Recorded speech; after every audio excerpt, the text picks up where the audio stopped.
আসসালামু আলাইকুম, hello everyone. আজ আমি আপনাদের সাথে শেয়ার করছি 1 পাউন্ডের একটা চকলেট ওভারলোডেড কেকের রেসিপি এবং ডেকোরেশন টিউটোরিয়াল। আশা করি ইনশাআল্লাহ ভিডিওটি আপনাদের সবার কাছে অনেক বেশি ভালো লাগবে। আপনারা যারা প্রথমবারের মতো আমার চ্যানেলটি দেখছেন, আপনারা প্লিজ আমার চ্যানেলটি সাবস্ক্রাইব করবেন এবং পাশে থাকা বেল আইকনে ক্লিক করে দিবেন, যাতে আমি কোনো ভিডিও আপলোড করলেই সবার প্রথমে আপনারা নোটিফিকেশন পেয়ে যান।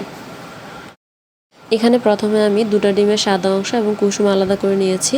অবশ্যই ডিমটাকে রুমের স্বাভাবিক তাপমাত্রায় হতে হবে। এরপর একটা এগ বিটারের সাহায্যে আমি প্রথমে ডিমের সাদা অংশকে বিট করে নিচ্ছি। যখন একটু ফোম হয়ে আসবে তখনই আমি এখানে দিয়ে দিব মেজারমেন্ট কাপের হাফ কাপ মানে 125 গ্রামের মতো চিনি। চিনিটা বিট করতে করতে যখন এরকম ক্রিমের মতো হয়ে আসবে এবং আপনারা হাত দিয়ে চেক করে নেবেন যে চিনিটা গলেছে কিনা, তখন আমি এখানে ডিমের কুসুম এবং চকলেট ইমালশন দিয়ে দিচ্ছি প্রায় 1 চা চামচের মতো। এরপর এগুলোকে মিশিয়ে আমি বিটারটাকে একটা সাইডে সরিয়ে রাখছি। এখন আমি শুকনো উপকরণগুলোকে একটা চালনির সাহায্যে চেলে নিব। এখানে আমি প্রথমে হাফ কাপ ময়দা থেকে 1/4 কাপ ময়দা সরিয়ে 1/4 কাপ কোকো পাউডার নিয়েছি। এরপর নিয়েছি হাফ চা চামচ থেকে একটু বেশি বেকিং পাউডার এবং নিয়েছি 1 চিমটি বেকিং সোডা এবং খুব সামান্য লবণ। এরপর আমি এখানে কর্নফ্লাওয়ার ব্যবহার করেছি প্রায় হাফ টেবিল চামচের মতো। এরপর এগুলোকে আমি একটা হ্যান্ড হুইস্কের সাহায্যে খুবই আলতো হাতে মিশিয়ে নিচ্ছি। আপনারা এই কাজটা করার সময় কোনোভাবে তাড়াহুড়া করবেন না, একটু ধৈর্য সহকারে এই শুকনো উপকরণকে ডিমের ফোমের সাথে মিশিয়ে নেবেন। এরপর আমি এখানে একটা 8 ইঞ্চি মোল্ড নিয়েছি। মোল্ডে তেল বা বাটার ব্রাশ করা ছাড়া একটা কাগজ বিছিয়ে আমি আমার ব্যাটারটাকে ঢেলে দিয়েছি। এরপর এদিকে চুলায় একটা তাওয়া বসিয়ে আমি এখানে লবণ গরম করে নিয়েছি। এরপর আমি আমার কেকের পাত্রটা বসিয়ে উপর থেকে একটা বোল দিয়ে ঢেকে দিচ্ছি। আপনার কাছে যদি এয়ারটাইট যুক্ত কোনো হাঁড়ি থাকে আপনারা ওটাতে করে নেবেন, ওটাতেও কেক বেক করে নিতে পারেন। আমি আমার চুলার আঁচটা এতক্ষণ হাই হিটে এটাকে প্রিহিট করে এরপর লো হিটে আমি ঘড়ি ধরে অপেক্ষা করবো 45 মিনিটের জন্য। 45 মিনিটের মধ্যে আমার কেকটা রেডি হয়ে যাবে। ফিরে এসেছি 45 মিনিট পর। আলহামদুলিল্লাহ আমার কেকটা অনেক বেশি সফট হয়েছে, আপনারা নিশ্চয়ই দেখেই বুঝতে পারছেন। তো উপর থেকে একটু পানি পড়েছিল, এজন্য আমার কেকটা এক সাইড দিয়ে একটু করে ভিজে গিয়েছে। তো আমার কেকটাকে আমি 3 ভাগে স্লাইস করে নিয়েছি। আপনাদের পছন্দ অনুযায়ী যে কোনোভাবে এটাকে স্লাইস করে নিতে পারেন। তো আজকের কেকটা ডেকোরের জন্য আমি এখানে 10 ইঞ্চি একটা বোর্ড নিয়ে নিয়েছি। বোর্ডে কিছুটা ক্রিম লাগিয়ে কেকের একটা লেয়ার দিয়ে দিচ্ছি। এরপর আমি এখানে সুগার সিরাপ দিয়ে দিব। আজকে সুগার সিরাপটা আমি তৈরি করেছি হাফ কাপ পানিতে 2 টেবিল চামচ চিনি দিয়ে। এরপর এখানে চকলেট ইমালশন দিয়ে আমি এই সুগার সিরাপটা তৈরি করেছি।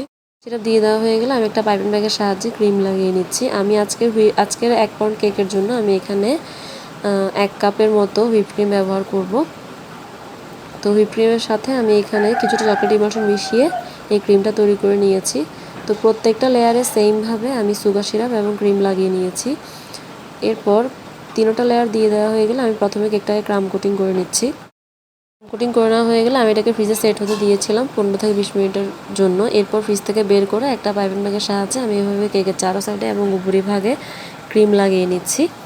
এরপর একটা প্যালেট নাইফের সাহায্যে আমি এক্সট্রা ক্রিমটা খুবই আলতো হাতে তুলে নিচ্ছি। এভাবে এই পর্যায়ে কোনোভাবে চাপাচাপি করা যাবে না, আস্তে আলতো হাতে উপরের ক্রিমগুলো আমি সমান করে দিচ্ছি এবং সাইডেরগুলোও সমান করে দিচ্ছি।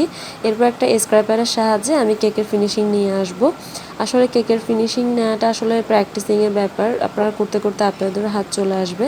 তো সব কিছু আসলে আমি ভালোভাবে ডিটেলস আপনাদের সাথে শেয়ার করতে পারি না, কারণ ভিডিও আসলে অনেক বেশি বড় হয়ে যায়, সেজন্য একটু ছোট করে আপনাদের সাথে শেয়ার করি। আশা করি আপনারা ভুল ত্রুটি ক্ষমা সুন্দর দৃষ্টিতে দেখবেন। তো একটা স্টিলের স্ক্র্যাপারের সাহায্যে আমি এভাবে কেকের চারো সাইডে প্রথমে ফিনিশিং নিয়ে আসছি। এরপর উপরিভাগে আমি ফিনিশিং দিয়ে নিয়েছি। এরপর আমি এটাকে ফ্রিজে রেখেছিলাম 10 মিনিটের জন্য। এরপর আমি কেক বোর্ডটাকে ক্লিন করে নিয়েছি। প্রায় 200 গ্রামের মতো ডার্ক চকলেট মেল্ট করে নিয়েছিলাম। এরপর এগুলো উপর থেকে এভাবে দিয়ে দিয়েছি। এরপর প্যালেট নাইফের সাহায্যে এভাবে আমি সমান করে দিচ্ছি। আপনারা এভাবে করে নিতে পারেন। আপনাদের যদি মনে হয় যে কেক বোর্ডে না করে আপনারা এটা আলাদা কোনো কিছুতে করবেন, ওভাবেও করে নিতে পারবেন। তো এভাবে প্যালেট নাইফের সাহায্যে সমান করে নেওয়া। আমি পাইপিং ব্যাগে আরও কিছুটা চকলেট ঢুকিয়ে নিয়েছি। এরপর সাইড থেকে আমি এভাবে চকলেটের ফ্লো তৈরি করে নিচ্ছি। আপনারা নিশ্চয়ই দেখে বুঝতে পারছেন আমি এটা কীভাবে করছি, আপনারা এভাবে করে নেবেন। তো এভাবে আমি কেকের চারো সাইডে এভাবে চকলেটের ডিজাইনটা করে নিয়েছি। এরপর উপর থেকে আমি কিছু চকলেট টপার দিয়ে দিব। এগুলো আমি আগে থেকে রেডি করে নিয়েছিলাম। আমি কীভাবে চকলেট টপার মেক করি অলরেডি আমার চ্যানেলে ভিডিও আপলোড করা আছে, আপনারা চাইলে দেখে নিতে পারেন। তো আমি এখন উপর থেকে চকলেট টপারগুলোকে দিয়ে দিব। এখানে আমি কিছু চকলেট বল তৈরি করে নিয়েছি, এগুলোর উপরে আমি গোল্ডেন কালারের ডাস্ট পাউডার দিয়ে দিয়েছি। এরপর এখানে একটা কিটক্যাট আছে, আমি এগুলোকে প্রয়োজন অনুযায়ী কাট করে নিয়েছি। এখন আমি এগুলোকে একে একে অ্যাসেম্বল করে দিব। এরপর এখানে আমি কিছু ওয়েফার নিয়েছিলাম, ওয়েফারগুলোকে আমি চকলেট দিয়ে কোট করে নিয়েছি। তো উপর থেকে আমি সবগুলো চকলেট আমার কেকের ডিজাইন অনুযায়ী আমি উপর থেকে বসিয়ে নিব। এভাবে একে একে সবগুলো ওয়েফার এবং কিটক্যাট আমি উপর থেকে বসিয়ে দিই, এবং যে চকলেট বলগুলো আমি গোল্ডেন কালারে তৈরি করেছিলাম ওগুলো উপর থেকে দিয়ে দিব। এরপর কিছুটা কিটক্যাট এবং কিছুটা ডার্ক চকলেটকে আমি একটু গ্রেট করে নিয়েছি, ওগুলোকেও আমি উপর থেকে চারো সাইড দিয়ে দিব। একে একে আমি আমার ডিজাইন অনুযায়ী আমি এগুলোকে অ্যাসেম্বল করে দিচ্ছি।